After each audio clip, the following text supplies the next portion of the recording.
This is the entire plot that Chapter 2 of Poppy Playtime has to offer, going from the very beginning of the chapter all the way to the very end, so you can know exactly what happened. Feel free to leave this video in the background while you do schoolwork, before you go to bed, or while you just go about your daily life. If you want to hear the plot explanation of Chapter 1 first, the link will be in the description. But with all that being said, let's look at the entire plot of Poppy Playtime Chapter 2. After pressing play, a commercial will showcase one of Playtime's toys. As the clip goes on, you'll notice a voice in the background whispering, "Wake up." This is revealed to be Poppy. The fact that we needed to be woken up indicates that we somehow fell asleep after opening the case. This could have to do with the red smoke that we found Poppy surrounded in, since in Chapter 3, its narcotic-like qualities are revealed. After exiting this section of the factory, the player will be able to try a new grab pack mechanic, which allows you to swing over gaps.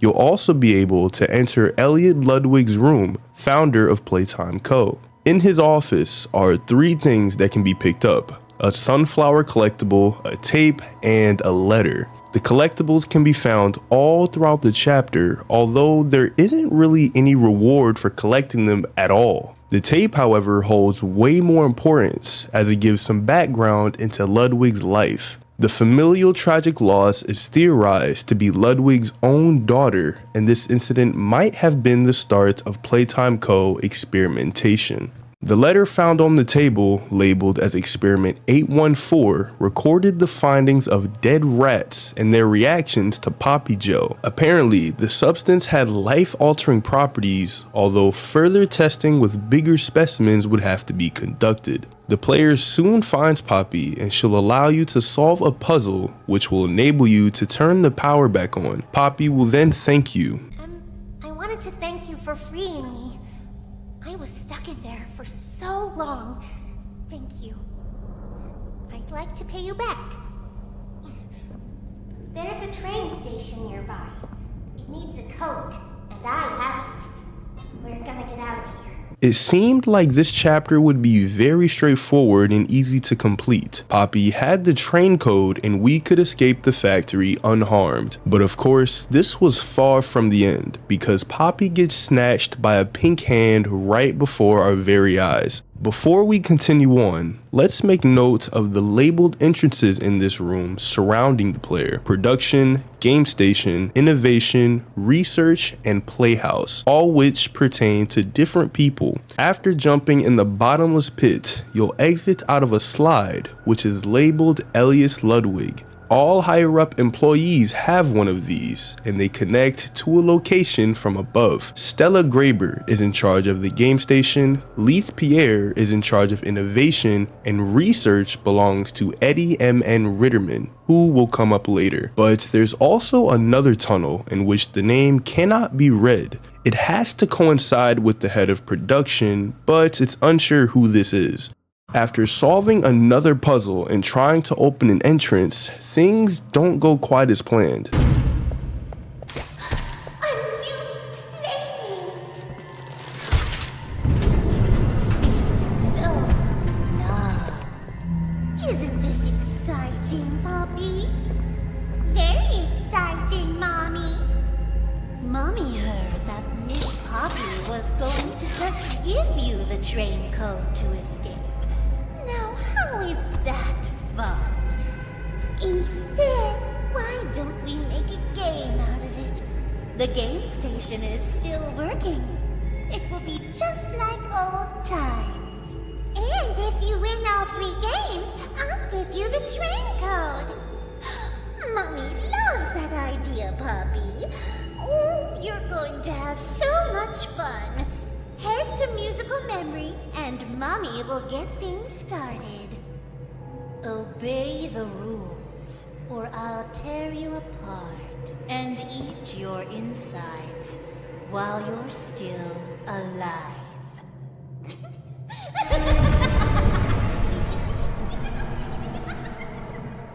and Mommy Longlegs is introduced as the main antagonist of Chapter 2. Her eagerness to play games with the player is a key part of her personality, as well as an essential part of Chapter 2's gameplay. After entering the abandoned game station and pulling a lever, Stella Graber's voice will play on the loudspeaker. Hi kids, welcome to the game station. I'm Stella, and we've got 3 super duper fun games to play. These little tests show us just how crazy strong and smart you are. Follow Mommy Longlegs down the stairs, and we'll start by playing Musical Memory. See you in a bit. Here, we learn that Mommy was in charge of guiding children throughout the game station. We also learn that Graber's role in the company was extremely important. After entering the musical memory entrance, the player will have to make a new hand in the molding room as Mommy took our red one. This hand has the ability to electrically charge outlets and transfer energy, although you have to be quick as the charge is timed. Now that you have 2 hands, you'll be able to play musical memory. A color pattern will be shown on the screen in front of you, and by using the grab pack, you have to repeat the pattern on the buttons around you. A new toy named Bunzo Bunny will be lowered down while completing the pattern and lifted up when finishing one successfully. Each round played will be harder than the last, as the narrator will speed up and more buttons will be introduced. To end the game, you'll have to spot an emergency button swinging around the room, and you have to hit it just at the right time. Mommy, albeit disappointed, reluctantly gives you part of the train code. Oh, it broke. That's no fun. For doing such a splendid job, Mommy has decided to give you part of the code for the train. After receiving part of the code, the player enters the toy rejection room. They'll have to move a statue of Brawn the dinosaur off a lift with a crane in order to continue on. But before you do, you might find a light blue VHS tape. You'll be able to hear an employee named Rich complain about Playtime Co. Here, Rich is complaining about his job demotion, although in Chapter 3, he would be able to redeem himself after being considered for a higher position. After solving another puzzle, the player exits musical memory and heads back to the front of the game station. Graber's recorded announcement indicates that Wack-a-Wuggie is the next activity. Another entrance should open, indicating that Wack-a-Wuggie is ready to play, and you'll walk into a sand-covered room with holes all over the walls. The instruction tape explains that many Huggies will pop out of these holes, and it's our job to whack them with our grab pack, although Mommy tells us about a slight change in plans. The toys in this game used to have strings attached to them, so they could be pulled back when they got too close to the children. Have fun. This minigame is all about listening to which direction the mini Huggies are coming in. As long as you pay attention and don't fall behind, then you should be able to survive. The game will progressively get harder, but after completing it, Mommy will give you the second part of the train code. She expresses her sadness for only having one last game for us to play. After exiting the room, the player approaches a broken staircase, prompting them to use their grab pack to swing upward. There is a cardboard cutout of Candy Cat nearby, a toy made in the 1970s. This character will come up again soon. If you walk straight and turn to the left, you'll notice a gate blocking the entrance, but you're soon greeted with a loud alarm and flashing lights as a figure appears in the distance. But instead of Huggy Wuggy, it's Kissy Missy, rather passive and somewhat shy. She observes us for a bit before pulling down the lever, opening the gate for us. Following this sequence is a tricky puzzle where you have to open specific gates to carry around a cart. And if you ever get trapped and or run out of time for the electricity, there's always a tunnel in each hall that will guide you back. In this section is a tape that features Marcus Brickley, an employee that saw a creature with hundreds of legs. The person interviewing him, Leith Pierre, just sweeps his concerns under the rug. Playtime Co. needed to keep their image as clean as possible. They would do whatever they needed to keep their experiments a secret. Finally, after this section, there's one last minigame, statues.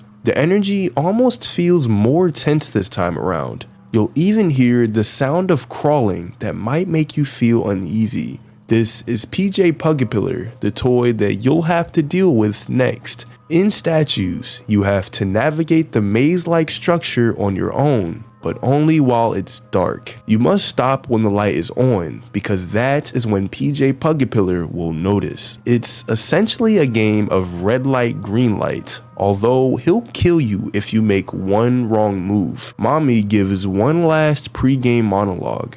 It was always so sad to see the kids go. They called me Mommy because I was the closest thing they ever had to one.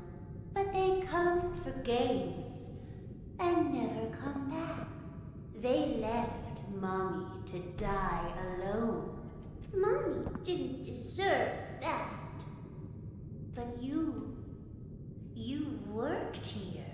So if anyone deserves to die alone, it's you. Our guilt played a huge role in us coming back to the factory. Our position at Playtime Co. had to do with the torturing of innocent children, and Mommy resents us for that. If you play the game successfully and escape, you'll enter an observation room and find 2 assessment forms. It's about a girl named Michaela Hyssop, who happened to be matched with Candy Cat. The 2 forms include similar information detailing all of her results in the games, although the 3rd section is the most important. It reads, Michaela is not paying attention. She is screaming and pointing at something else in statues when there's nothing there. Luckily for her, PJ Pugapillar is so far behind that he can't even be so, and the pen trails off with some blood spatter on the edge of the paper. These children were being paired up with toys in order to become a perfect match with their bigger body. Every toy that we've encountered so far has a living soul inside of them. It's unclear why the scientists didn't finish writing their assessment or how Michaela was distracted, but it does seem like a bunch of toys went rogue and did things in retaliation for their torment. The player will soon reach an area called water treatment, and it's here you'll find a note that says transfer request. It's about Mommy Longlegs and her identity before she was transformed, an orphan named Mary Payne. The document goes over her abilities, stating that she can stretch her limbs for hundreds of feet, and while she's quite hostile to staff, she's very loving to the experiments, probably due to her sympathy for them. The proposal part of the document explains that the game station would be the perfect place for her motherly nature, and after being transferred to a different sector of the factory, conditioning can begin. After exiting water treatment and solving a puzzle, you'll run into Mommy once again. I asked you to play fair, and you cheated! I hate cheaters! Now, we're going to play one last game! It's called Hide and Seek! 10, 9, 7, 6, 5, 4, 3, 2... While you're traversing through the basement trying to find hiding spots, you can find a letter that's addressed to Warrenbach Construction. It's here that we are once again introduced to Eddie M.N. Ritterman, who's the head of research at Playtime. Ritterman, on behalf of Playtime, asked Warrenbach to build a laboratory in the factory, which would be used for scientific research and experimentation. The project was supposed to be done in sworn secrecy, and Playtime Co. was willing to pay a lot of money to make sure that the job was done right. The company was willing to do whatever it took to cover up their wrongdoings. Meanwhile, the player will have to hide in different spots to avoid Mommy, first in the ceiling and then in the fireplace. The third time will trigger a chase sequence and the player has to run for their life. This sequence can be very overwhelming since there's a lot of quick-time actions, although after some practice, you should be able to succeed.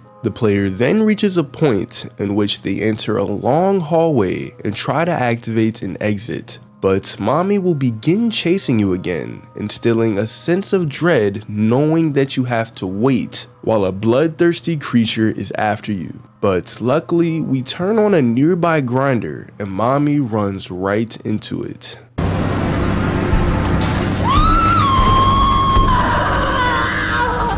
What have you done? You make me part of you! You can't do this to me!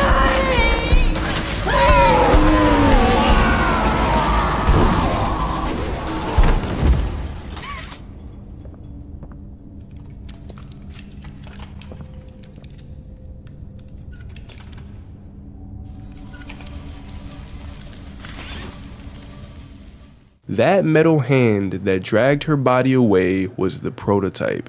He's known for collecting various pieces of toys to add to his own body, and mommy happened to be the next victim. On the journey back to the game station, there's a black tape that includes findings about the prototype. A close call occurred this week in which he nearly breached containment.